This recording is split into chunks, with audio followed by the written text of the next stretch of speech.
Let's move to other matters and the so-called infected or tainted blood inquiry, where campaigners saying that Ken Clarke, or Lord Clarke as he is now, has showed, quotes, arrogance, pomposity and contempt to the victims. Thousands of people died in the so-called tainted blood inquiry. Many thousands are still living, having used these blood products or blood treatments, not knowing if some hideous disease might be awaiting them. It's understandable that families then would like some kind of closure from the inquiry. Former Chancellor Lord Clarke, who served twice in the Health Department while this was going on, has been called to give evidence, but he doesn't seem to want to engage. Why do we have to go in such meticulous detail? Who said what when, and when did he change his mind? And do you remember what actually persuaded you? You know, it was just frightfully interesting, no doubt, but pretty pointless. Because thousands of people died, you portly oaf. What don't you get? Extraordinary. Campaigners saying that Ken Clarke, or Lord Clarke as he is now, has showed, quotes, arrogance, pomposity and contempt to the victims. I remind you, around 3,000 people died from infected blood products in the late 1970s and early 1980s. Around 30,000 people contracted HIV and hepatitis C after using what was called Factor VIII, a clotting agent, from infected donors in the US. That's why the inquiry, at last, remember, 1970s, 1980s, just to remind you, it's 2021, why that is at last going ahead. And a lot of people look for evidence from Lord Clarke, or Ken Clarke as he was then, as he'd had 2 stints as health minister during this period. He seems to have been nothing but disdainful. LBC's political editor Theo Usherwood reports. To give you the background, Nick, back in the 1980s, thousands of haemophiliacs were given blood contaminated with hepatitis and HIV. As you said, around 3,000 people have tragically died since, and there's this public inquiry into how it's happened and who should take responsibility. Now, Ken Clarke, who most people will remember from the Brexit rows of 2 or 3 years ago, was called to give evidence because he was a health minister in Margaret Thatcher's government between 1982 and 1985. But as he told the inquiry, he said the scandal had nothing to do with him. Blood products was something that hardly ever came across my desk. I mean, obviously, as the tragedy with the haemophiliacs began to develop, I was aware it was there, and as you know, I, from time to time, usually at my own instigation, got on the edge of it. But I didn't call meetings on. I was never the minister directly responsible for blood products. I was never asked to take a decision on blood products. I never intervened to take a decision on blood products.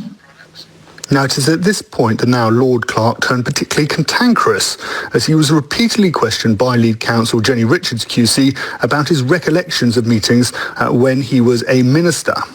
I mean, as a matter of history, I suppose it's fascinating to know who started the meeting saying what, and before we all came round to the same view in the end. What matters is what did you actually do? So I've never been to a meeting. I've never been to a meeting of the cabinet where everybody's unanimous. But if at the end you've reached a unanimous decision, you've all agreed what you're going to do and what you're collectively responsible for, why do we have to go in such meticulous detail through who said what when, and when did he change his mind? And do you remember what actually persuaded you? You know, it was just frightfully interesting, no doubt, but pretty pointless.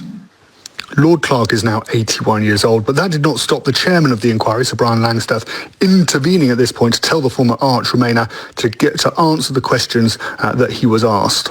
What's the relevance of all this? What difference did it make on the ground? I think the relevance ultimately, Lord Clarke, is for me to determine. Oh.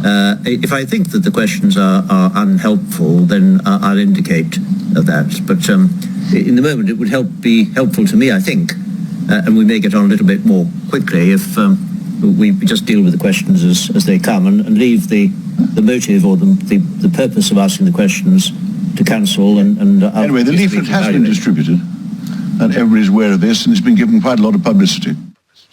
Now, those exchanges brought an angry response from the families of the victims who said Lord Clarke had shown arrogance, pomposity and contempt during his appearance in front of the inquiry. For his part, Lord Clarke has now apologised for what he termed as his combative behaviour. Nick. He says combative. I could think of another word. LBC's political editor Theo Usherwood reporting to Michelle Tolley, who's had 2 blood transfusions, contracted hepatitis C after being given infected blood. And I think you have attended the inquiry, from my understanding. So you've seen him actually in the flesh. How do you react to his stance or his position over this questioning? Good morning. Good morning there. I'm disgusted by his behaviour. I was absolutely disgusted. The audience that was sat in the hearing room, we was all of the same opinion. He sat there, he was sloppy, he wouldn't sit up straight, he was kind of swinging around in his chair, laughing sometimes when he was answering questions. I found him to be absolutely the most odious person I've ever had the unfortunate event of seeing. Now, there was a move at one point to allow families and others to put questions to him. That was, as you will know, I'm just reminding my listeners, of course, that was quashed. That will not take place. What might you have wanted to ask him personally, Michelle? Why? When David Owen was the health minister before him, he put money aside for the country to become self-sufficient. There was lots of documents, and unfortunately Ken Clarke then took over. The documents were shredded or went missing, and the money was used elsewhere. So I really don't see how he can say that as us as campaigners, that we only use his name to help raise a profile because he's a celebrity. A celebrity of what? Good Lord. Good Lord. I mean, how ignorant. That's extraordinary. I hadn't read that bit, actually. I mean, how ignorant. It's just... And he was so disrespectful to Jenny Richards and to Sir Brian. He never shut up. He continuously Sir Brian Langstaff is, of course, the chairman, just to point out who you're talking about there. Yes. So lastly, the inquiry has risen or stops now for the summer. It resumes in September. Yes. What are you hoping the inquiry will determine, will produce to allow you some sense of closure, Michelle? Also, speaking on the blood side, the blood transfusion victims, I want justice, obviously. And what does that mean when you say you want justice? I don't blame you. Are you looking for a compensatory payment? Are you looking for new legislation? What is it you think you need? So, yes, compensation should be paid. I mean, they've destroyed our lives. Every morning I wake up with a death sentence, hanging over my head. I didn't commit a crime for anything. So, yes, we should be looked after. And our families need to be looked after. My husband stopped work to care for me. So when I die inevitably, which will be of liver cancer because I have cirrhosis of the liver, I have to make sure that he's looked after. I hear you. It is the worst NHS treatment scandal. There have been worse scandals as regards, sadly, the loss of babies and others. It's the worst NHS treatment scandal ever. And you would think it was worth a little more attention, I would argue, from someone who was health minister at the time. Michelle Tolley, and that's Lord Clarke, of course, of whom I speak. Michelle Tolley, thank you for your time on that.